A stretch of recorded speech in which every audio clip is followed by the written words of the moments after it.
میرے پیارے آقا صلی اللہ علیہ وسلم کے پیارے دیوانوں، مسجد کو ہم نے سمجھا کیا؟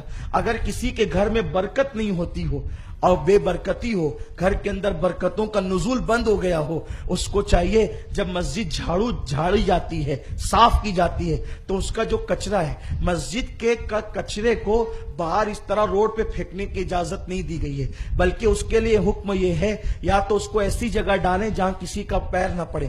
بتائیں جب مسجد کے کچرے کی یہ شان ہے تو مسجد کے منبر کی شان کیا ہوگی، مسجد کے محراب کی شان کیا ہوگی، مسجد کی مینار کی شان کیا ہوگی؟ تو فرمایا گیا کہ اگر کسی کے گھر میں بے برکتی ہوتی ہو اور رحمتوں کا نزول نہ ہوتا ہو، وہ مسجد کا کچرا اپنے گھر میں لے جائے اور لے جا کر کے کسی اچھی جگہ پہ رکھ دے، مسجد کے کچرے کی برکت سے اللہ رحمتوں کا نزول فرمائے گا۔ میرے پیارے آقا صلی اللہ علیہ وسلم کے پیارے دیوانوں، لیکن یہ مسجد کی عظمت اور بزرگی کی برکتیں صرف اس کو ملے گی جو مسجد کی تعظیم کرے گا۔ لیکن آج کل لوگ مسجد کے پاس لڑیں جھگڑیں، گالیاں دے گلوچ کریں، زور زور سے ٹیپ بجائیں، زور زور سے گانے بجائیں، زور زور سے ڈھول تاشے بجائیں، اور اس کے بعد اگر ذمہ داران منع کریں تو لوگ لڑنے کے لیے تیار ہو جائیں۔ کیوں؟ ہمارا جی نہیں ہے مسجد کے بازو میں رہ کر کے ہم کوئی قصور کر رہے ہیں، کوئی ظلم کر رہے ہیں؟ مسلمانوں، یوں ہی گانا بجانا اسلام میں حرام ہے۔ اسلام نے گانے بجانے کی اجازت تو نہیں دی ہے۔ اللہ کے حبیب صلی اللہ علیہ وسلم فرماتے ہیں جو دنیا میں گاتے بجاتے ہوں گے، قیامت کے دن وہ اس حالت میں اٹھیں گے کہ ان کے چہرے یا تو سور کی طرح ہوں گے یا تو ان کے چہرے بندر کی طرح ہوں گے۔ میرے آقا علیہ السلام کے پیارے دیوانوں، اپنا مذہب گانے بجانے کا مذہب نہیں ہے، اپنا مذہب جو ہے وہ معاذ اللہ ناچ گانوں کا مذہب نہیں ہے۔ اور پھر حیرت کی بات یہ ہے، شادیوں کے موقع پر مسجد کے آنگن میں لوگ منڈپ ڈالتے ہیں اور ڈی جے لگا کر کے ناچتے ہیں، اور عقیدہ کیا ہے؟ مسجد کا دروازہ تو بند ہے، ابھی نماز کا ٹائم نہیں، جب نماز کا ٹائم ہوگا تب ادب کریں گے۔ یاد رکھیں، جیسے نماز کے وقت میں مسجد کا احترام فرض ہے، ویسے نماز کے بعد بھی مسجد کا احترام فرض ہے۔ میں مسجد کی عظمت کیا عرض کروں؟ میرے آقا علیہ الصلوۃ والتسلیم کے غلاموں، بہت پیاری حدیث سنیے اور اپنے ایمان کو تازہ کیجیے۔ اللہ نہ کرے کوئی بہت بڑے پیر صاحب تشریف لائے اور ان کی آنکھ کے اندر کچرا چلا گیا، اللہ نہ کرے کبھی ایسا ہو۔ توجہ آپ کی، آپ جس بھی پیر کے مرید ہیں، جس بھی پیر کے آپ مرید ہیں، وہ پیر صاحب تشریف لائے اور ان کی آنکھ میں کچرا چلا گیا، انہوں نے آنکھیں ملنا شروع کی اور آنکھ سے پانی نکلنے لگا۔ ہر مرید چاہے گا، کیا چاہے گا؟ کاش کی سعادت مجھے مل جائے کہ میں حضرت کی آنکھ کو پھیلاؤں اور اس میں سے کچرا نکالوں۔ سب کہیں گے بتاؤ حضرت، بتاؤ بتاؤ بتاؤ حضرت، بتاؤ سید صاحب، بتاؤ پیر صاحب، بتاؤ مولانا صاحب، بتاؤ، میں نکالتا ہوں، میں، یہی ہوگا نا۔ اور جو کچرا نکالنے کے لیے آنکھ تک انگلی لے جائے گا، کتنا خوش ہوگا وہ۔ ارے لوگ ہاتھ ملانے ترستے ہیں، میری انگلی تو آنکھ تک پہنچ گئی۔ اور جو اللہ والے ہوتے ہیں نا، ان کے جسم سے اپنا جسم مس ہو جائے تو اللہ اس پر جہنم کی آگ حرام کر دیتا ہے۔ اب کون سا پیر اللہ والا ہے اس کی پیشانی پہ تھوڑی لکھا ہے، اسی لیے ہم ہر سنی پیر کا احترام کرتے ہیں۔ کون سا عالم اللہ والا ہے اس کی پیشانی پہ تھوڑی لکھا ہے، اسی لیے ہم ہر سنی عالم کی تعظیم اور احترام کرتے ہیں۔ یاد رکھیے، تو اب ہر آدمی کوشش کرے گا چلو میں نکالوں میں نکالوں۔ اب آئیے ایک ایسا نسخہ بتاتا ہوں کہ آپ کا ایمان تازہ ہو جائے گا۔ حضور علیہ السلام فرماتے ہیں کہ مسجد کے اندر جو کچرا ہوتا ہے، جو کھڑا ہوتا ہے، جو تنکا ہوتا ہے، وہ تنکا مسجد میں اگر پڑا رہے تو گویا وہ تمہارے نبی کی آنکھ میں چبھتا ہے، تمہارے نبی کی آنکھ میں چبھتا ہے وہ، اور جو اس کو اٹھا کر کے پھینک دے، توجہ فرمائیں، جو اس کو اٹھا کر کے پھینک دے، گویا اس نے نبی کی آنکھ سے چبھتا ہوا کھڑا نکال کر کے باہر کر دیا۔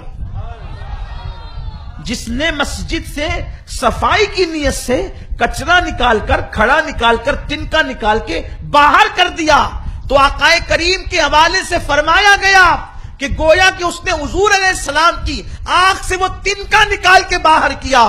سوچو 1450 سال کے بعد پیدا ہوئے، یہ سعادت تو ہمیں نصیب نہیں ہو سکتی تھی کہ ہم حضور کے تلووں کی گرد صاف کریں، لیکن آقا فرماتے ہیں جو صفائی کی نیت سے مسجد سے کھڑا نکالے، مسجد سے تنکا نکالے، گویا وہ رسول پاک صلی اللہ علیہ وسلم کی آنکھوں سے چپتا ہوا تنکا نکالتا ہے۔ کتنی بڑی سعادت کی بات ہے، لیکن ہم اگر تنکا دیکھیں، کچرا دیکھیں تو ہم کیا کہتے ہیں، بانگی کو بلاؤ، مسجد صاف کیوں نہیں کرتا؟ میں پوچھتا ہوں کیا مسجد صاف کرنا یہ صرف مؤذن کا کام ہے یا ہر مسلمان کا کام ہے؟ جب وہ ہمارے اللہ کا گھر ہے۔ دیکھو اگر ہم اپنے گھر میں کچرا دیکھتے ہیں تو ہم ایسا کہتے ہیں کہ مؤذن کو بلاؤ یا فلاں کو بلاؤ، ہم دیکھتے ہیں تو ہم خود ہی اس کو صاف کر لیتے ہیں، کیونکہ اپنے گھر کی گندگی ہم صاف نہ کریں گے تو کون صاف کرے گا؟ تو جیسے اپنے گھر میں صفائی رکھتے ہو، اللہ کے گھر میں نہیں رکھ سکتے، اللہ کے گھر میں صفائی نہیں کر سکتے۔ میں تو کچھ لوگوں کو دیکھتا ہوں مسجد میں آتے ہیں تو پانی کے قطرے مسجد کی چٹائی پہ ٹپکاتے ہوئے آتے ہیں، یہ گناہ ہے۔ وضو کے پانی کے قطرے مسجد کی چٹائی پہ ٹپکانا گناہ ہے۔ پھر کچھ لوگ آتے ہیں تو ایسے وہ رومال سے مسجد کی وہ صاف کرتے ہیں۔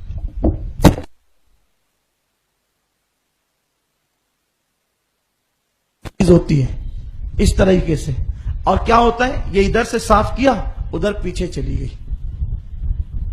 اپنے کپڑوں کا خیال ہے، مسجد کی حرمت کا خیال نہیں۔ اگر بالفرض اس پہ اتنی دھول لگی کہ کپڑے خراب ہوں گے تو آپ اس کو یوں صاف کریں تاکہ پیچھے نہ جائے، اور اگر مسجد کی دھول پہ نماز پڑھ لیں تو پھر کیا کہنے۔ جو دھول مسجد کی ہمارے گھر میں جا کر کے برکت پیدا کر سکتی ہے، وہ ہمارے جسم سے لگ کر برکت نہیں پیدا کر سکتی۔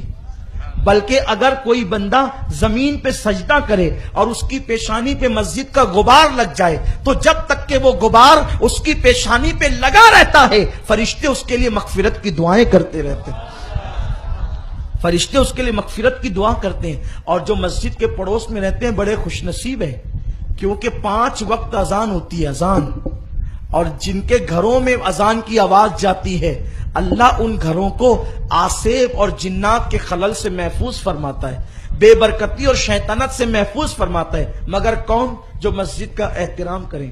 ورنہ اذان کی آواز تو دوسروں کے یہاں بھی جاتی ہے، جو مسلمان نہیں ان کے گھروں میں بھی جاتی ہے، مگر ان کو برکت کیوں نہیں ملتی؟ برکت اسی کو ملے گی جو تعظیم کرتا ہے، جو احترام کرتا ہے۔ جو احترام نہیں کرتا اس کو تعظیم ملنا ہی نہیں ہے۔ آئیے ایک پیاری حدیث اور یاد آئی۔ ایک مرتبہ اللہ کے حبیب مصطفیٰ جان رحمت صلی اللہ علیہ وسلم تشریف لائے مسجد میں۔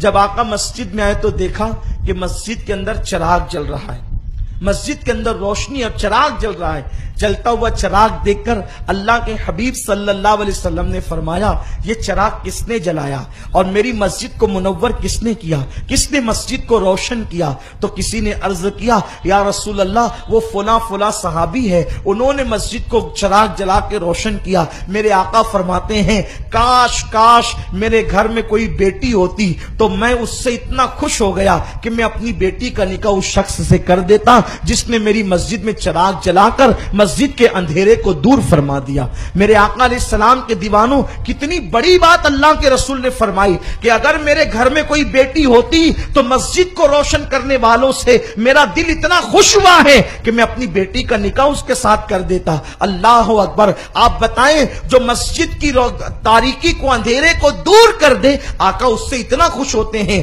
تو جو مسجد کو سجدوں سے منور کریں آقا اس سے کتنا خوش ہوں گے۔ جو مسجد کے احترام میں ڈی جے نہ بجائے، جو مسجد کی تعظیم میں ٹیپ نہ بجائے، جو مسجد کے احترام میں مسجد کے ارد گرد گالیاں نہ دے، مسجد کے ارد گرد عورتیں پردہ کریں، پردے کا اہتمام کریں، بچے لڑائی جھگڑا کر رہے ہوں، بچے گالی گلوچ کر رہے ہوں، بچے ایک دوسرے کے اوپر جو ہے وہ پتھر پھینکا پھاکی کر رہے ہوں، اس طریقے سے کوئی دوسرے معاملات کر رہے ہوں یا فحش کھیل رہے ہوں، ایسے میں کوئی احترام مسجد کے اندر اگر بچوں کو منع کرے اور لوگوں کو مسجد کا احترام سکھائے۔